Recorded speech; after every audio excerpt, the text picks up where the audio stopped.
Welcome to Perspectives from HSBC. Thanks for joining us. And now, on to today's show. Hello, and welcome to this edition of the HSBC Perspectives podcast, being recorded live at the HSBC Global Investment Summit in Hong Kong.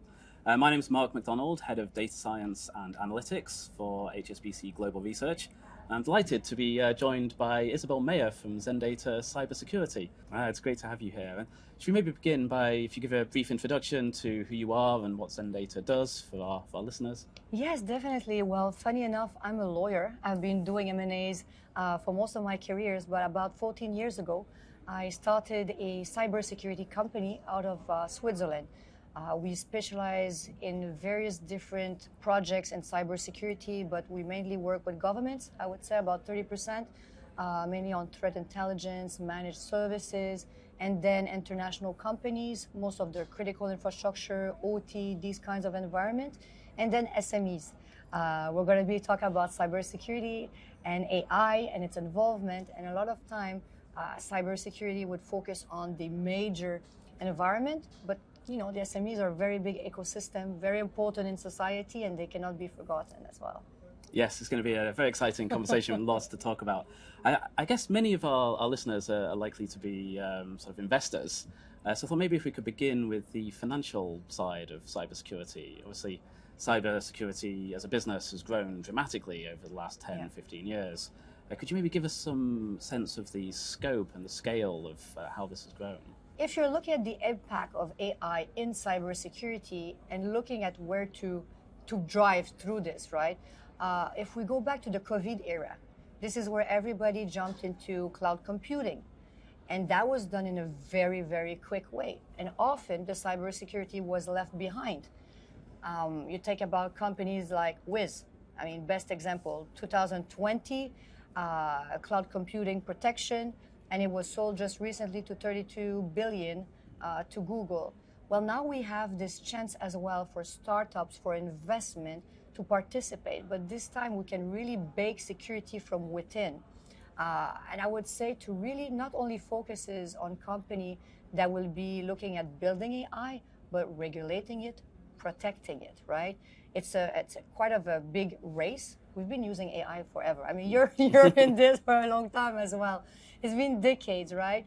But when suddenly the large language model came in, LLM, so as we know it, the OpenAI, your ChatGPT, your DeepSeek came in, we kind of had this Terminator effect. You know, maybe the robots will be taking over the world. Maybe they will, by the way, but maybe not now. But we have to think that at the moment, it's not the machine the problem, it's really the humans behind it. We're really giving a very big leverage to threat actors, to the bad actors, the bad guys. Before hacking, shooting a ransomware, it was difficult. You needed the know-how, the tool, you needed to be working at it. Now it's accessible. I mean, you can buy it on the dark web.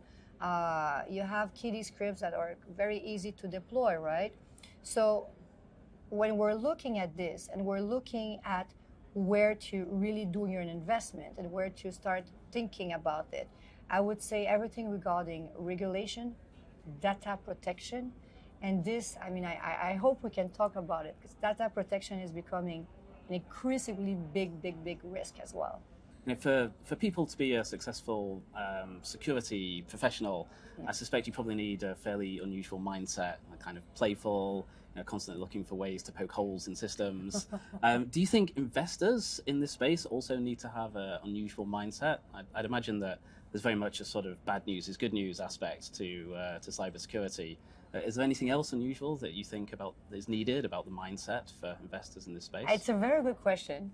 Okay, so I always think no matter what, the soft skills needs to be there. But this, I think, it's in any profession. And the people that really makes it are people that are not the traditional people.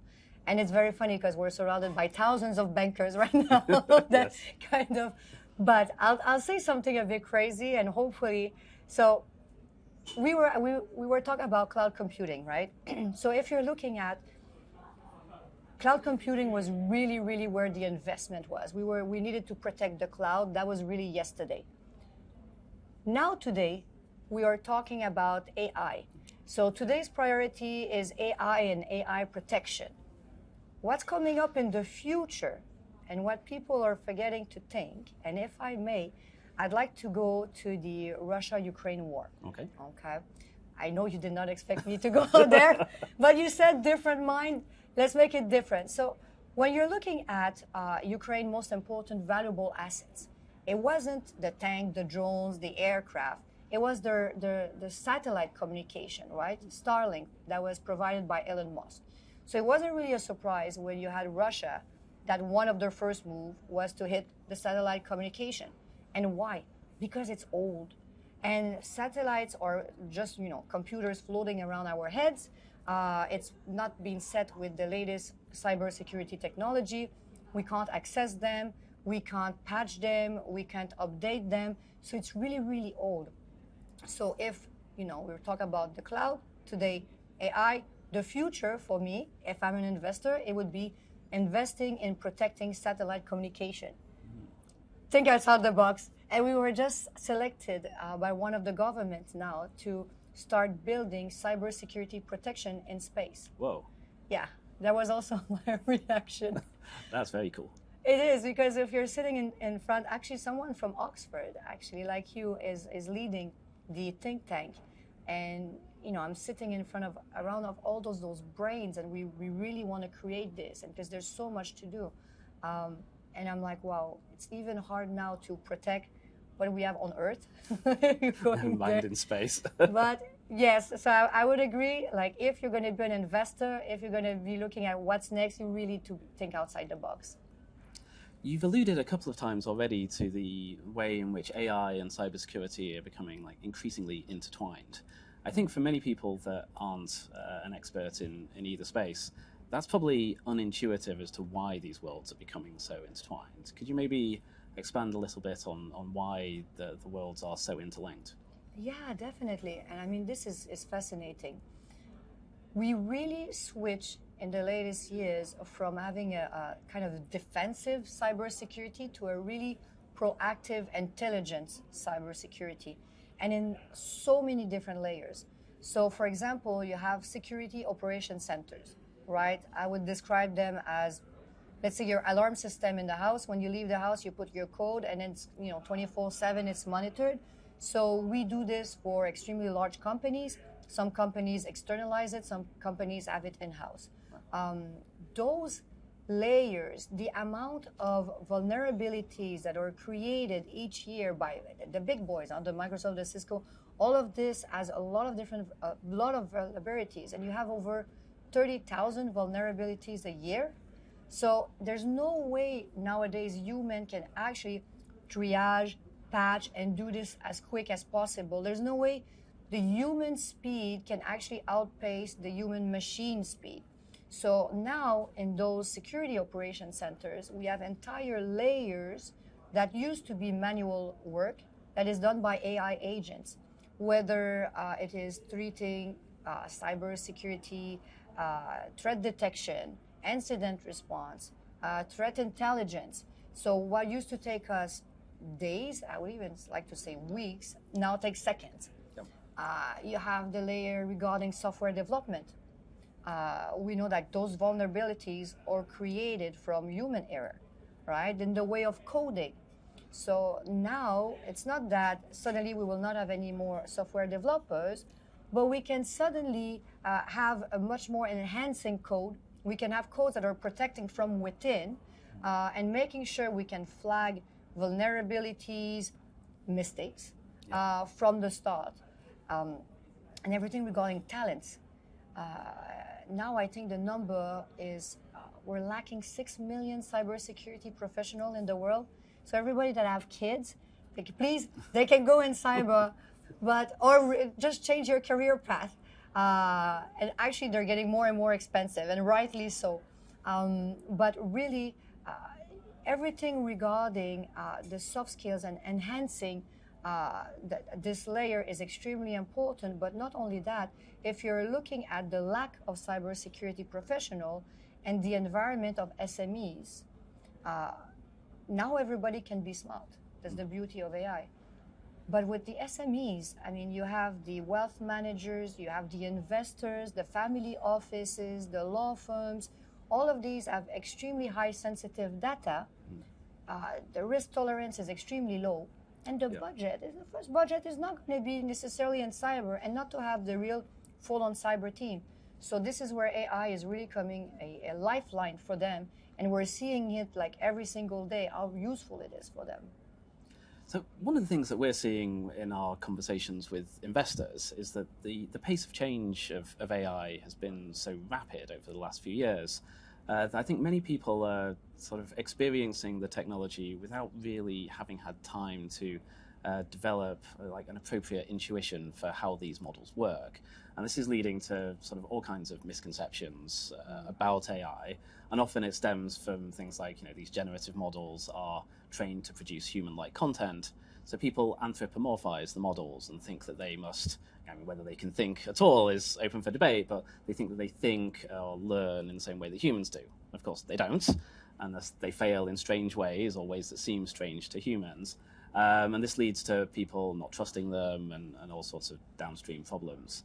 Do you find that there are similar kind of poor intuitions and misconceptions in the world of AI in cyber that you're constantly trying to fight? And if so, like what are the main myths that you're busting on a regular basis with the people you interact with? No, but yes, and you are right. And I think we have to be careful. I mean, at the end of the day, all of these AI will be open source. I mean, OpenAI is open source, and we're getting to this, right? The competition for AI is huge, and who's leading? Now the US is leading. China now with DeepSeek is making AI more efficient, cheaper, scary because, as you know, better than me, AI works with your data. The data is really the fuel out of it. So if you don't protect it, it's either you protect it, you implement it within your AI, you make it grow, or you're just giving it to threat actors. And yes, you have this misconception, even in cybersecurity, you just deploy and they do the work. And it's true for the training. And I've been in security operations center in massive companies in the Middle East, where usually we would have hundreds of cybersecurity analysts, and they had 3. Whoa. And I was shocked. Okay, they had all the budget in the world, they had a lot of different backups in case, but it's working. But you need to take the time. And it's not only teaching it in one way, training it one way, but there's a lot of case studies. There's over hundreds of case studies each time. And you can actually untrain it as well. I find it fascinating, but it's not everything is good. And I think we have this is where the soft skills comes in all the time. You still need to use your brain, if I may say so. It would be the best way I can say it. Yeah, I think you're right. I think it's, although these tools can make you more efficient, they're really tools designed to help the human. They're not going to ever plausibly take the human out of the loop. Enhancing. One of the things that you mentioned that AI gives us is it's the ability for everyone to be smart. Yes. And it's kind of, I think that is kind of the fundamental thing about this new AI development is that a lot of the changes that are going to happen are you've now got abundant intelligence. And so it can change the way in which you approach problems. So instead of having a human do 1 draft manually, you can have AI do 20 drafts and then select the best amongst them and similar things like that. I can see, obviously, we've discussed lots of good aspects of that. Is it a double-edged sword? Does this abundant intelligence also just make the attackers more sophisticated and better prepared to attack you? And how do you help companies and governments to ensure that the benefits accrue more to the good people and less to the threat attackers? This is a race that we'll have to balance out. I mean, Stuart, that did also a podcast, that is the CISO of HSBC Global, was telling me this morning that he has done a research a couple of years ago. It's fascinating that he took a bunch of emails, phishing emails and good emails, threw that in ChatGPT. It was 100% accurate of knowing which one is the right email and which one is the phishing email. Okay. It's fantastic. Nowadays, with ChatGPT, you can do pen testing, penetration testing of your environment. You can actually have some red teaming exercises, tabletop exercises. So yes, in the way of thinking, it's becoming, it's extremely useful. But then you have everything from, now we were joking about this before, of having people within your company that are starting to chat GPT their emails and sending them, and we know. There's also, I think it's going to be more and more open, but yes, what used to take days to be able to prepare an attack for threat actors, for a bad actor, now can take a question of hours. You can actually have ransomware for purchase, and you go on the dark web, the deep web, you buy them, and then you find out how to deploy them, and it's done. So yes, can we keep up? I always have this debate. So the blue team is the protectors, right? Is the one, and are the blue team better equipped than the hackers? I don't want to be pessimistic, because I do think that the hackers are quite quicker. But as soon as they develop a technique, we are the reactive one. So we really have to be the one taking back the advantage and be more creative in this. And one way to be creative is not about the type of toolings. We've seen this too often. I mean, people will put layers of tools. Tools is not cybersecurity. There's tools, there's process, there's people. We talk about this a lot. But there's prioritizing, making sure your crowd jewel or protecting as well. There's budget that comes into this. So there's a lot of different layers to take into account. And for now, we're not doing too much of a bad job, I think, globally, all companies. Very good. So, I mean, obviously, it's very hard to make predictions in this space. If we have gone back 6 or 7 years and tried to predict where AI was going to have the biggest influence, we'd probably have said things like driverless cars and humanoid robots, and it turned out that actually all the excitement's been in the ability of generative AI to do office work. With those caveats notwithstanding, what do you see as the key likely developments over the next few years in this space? I will go back as well to the cyberspace. I don't know why it's talking within me. You're looking at all the development that China has done, Russia, the US, you look at the people like Elon Musk, there's a reason why they're focusing up there. And all of the debris we have right now in space, the data centers, now we are just in the UAE in 2026, we're going to be launching data centers up there. It makes sense, it's not simple, but it makes sense to have them there. So I think in the next 6-7 years, we're going to see much more of that. And a lot will be focusing as well on quantum computing. I mean, we can't hide it. It's something that is not new. We've been talking about it a lot. Nobody was taking a lot of care of it. Government will actually now start. But we need to think that everything that's being developed now needs to be quantum secure. Yeah. And we don't even know yet what quantum secure is. So this is really where we should be looking at. Yeah. And one of the aspects you mentioned a few times here is the importance of data protection. Yes.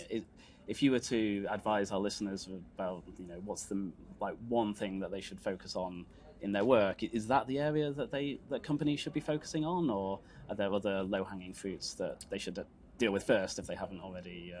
Okay, 2 points. Okay. Data protection, it's not, I would like to say it's a wish. You just take a bank like HSBC, global bank, multiple countries. The regulation is so complicated. The patchwork of regulation is impossible to follow. I mean, I'm seeing it at ZENDATA. We work with over 45 countries. It's the only way, the only thing it's creating is really giving more space to hackers to maneuver. The low-hanging fruit for companies, and I'd like to jump into threat intelligence. And I'll give an example. Often companies think that if you're having, I don't want to say names of tools, but you're having this tool implemented, this is threat intelligence. It's not.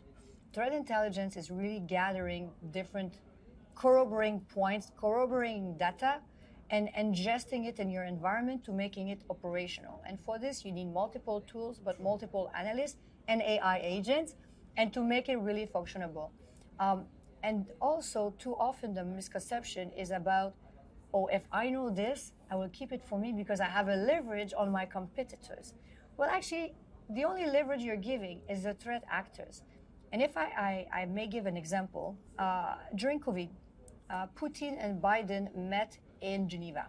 It's beautiful, beautiful blue lake, green mountains. We look very rich as a Swiss country. And they talk about 3 things. One of them was cybersecurity.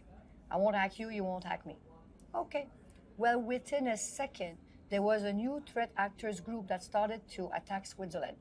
Thousands of attacks. We were the first one with the police to intervene on the first incident.